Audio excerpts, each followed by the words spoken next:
Parliament attack, संसद पर हमला, प्रजातंत्र के सबसे बड़े मंदिर पर एक बहुत बड़ा हमला 13 दिसंबर 2001 को हुआ और उस हमले को नेस्त नाबूद करा सीआरपीएफ और दिल्ली पुलिस के बहादुरों ने। हमारे लिए आज एक गर्व का विषय है। 21 साल बीत जाने के बाद आज 13 दिसंबर 2022 हमारे पास सीआरपीएफ के दो बहादुर जवान हमारे साथ हैं।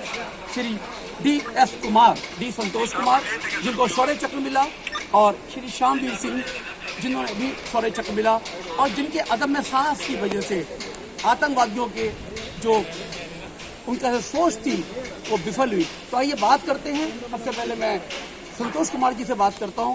संतोष जी, जब उस दिन हमला हुआ था, आज उस हमले को 21 साल हो गए, 13 दिसंबर 2001 को आपने उस हमले का कैसे सामना किया और उस टाइम आपके मन में क्या अपनी जान की परवाह नहीं थी? आपका परिवार आपके सामने था या देश आपके सामने था? जी, ऐसा 2001 के समय, उस समय मैं कांस्टेबल था। आफ्टर ट्रेनिंग मेरी फर्स्ट पोस्टिंग थी यहाँ पे, जो पार्लियामेंट अटैक जिस दिन हुआ। मैं यहाँ मौजूद था 6 नंबर आयरन गेट नंबर 6 पर। तो उस समय जब फायरिंग की आवाज़ आई और ब्लास्ट की आवाज़ आई, हम चौकन्ने हो गए। मैंने अपनी पोस्ट जो उस समय थी प्लाईवुड की थी, वो छोड़ के पेड़ के पास आ गया था।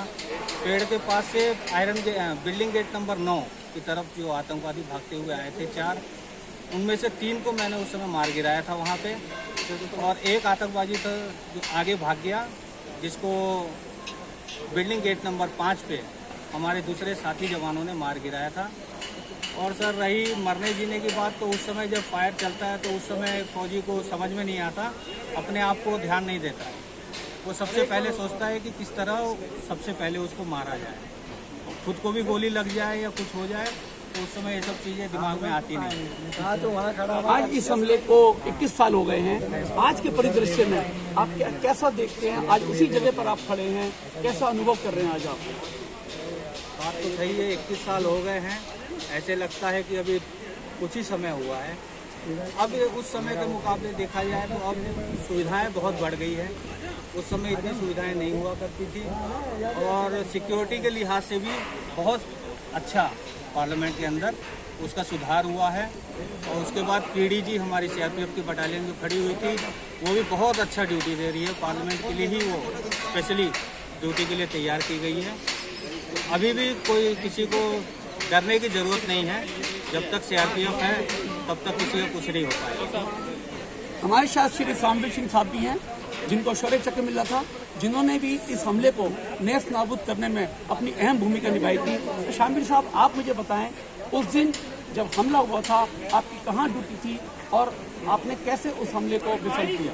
13 दिसंबर 2001 को मेरी ड्यूटी PM गेट नंबर 5 पर थी।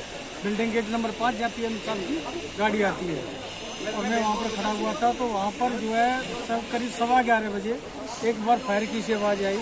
मैंने सेट द्वारा अपने अधिकारियों को बताया, तो वो भी मेरे पास आ गए थे, जो MS नायर कमांडेंट साहब थे और नीरज पालीवाल साहब SI थे उस समय, वो आई। तो वहाँ पर जब एकदम जो है ज़्यादा ही फायर होने लगा, ग्रेनेड फटने लगे, तो एक उग्रवादी गेट नंबर 5 की मतलब 4 की तरफ से और मेरी तरफ को दौड़ता हुआ आ रहा था। तो उसको फिर मैंने मार गिराया वहाँ पर अपने पॉइंट पर। आज आप उसी जगह खड़े हुए हैं जहाँ पर हमला हुआ था, तो आप कुछ देश को मैसेज देना चाहेंगे? हमारे जो आपके आने वाली पीढ़ी के जवान हैं, उनको कुछ कहना चाहेंगे आप? नहीं सर, उसमें क्या कहना, देश को तो यही है कि जहाँ सीआरपीएफ है वहाँ पर कोई मतलब किसी चीज़ की चिंता नहीं है लोगों को। सीआरपीएफ अपनी ड्यूटी बहुत ही निष्ठा और पराक्रम से करती है। जो आज नौजवान सीआरपीएफ में या दूसरी फोर्स में भर्ती हैं, उनको आपको संदेश देना चाहेंगे? उनको सर संदेश यही है, जहाँ पर भी ड्यूटी है अपनी ड्यूटी को बहुत अच्छी तरह से करें और उसको अपनी ड्यूटी को सही अंजाम दें। बहुत बहुत शुक्रिया हमसे बात करने का। जय हिंद। सर।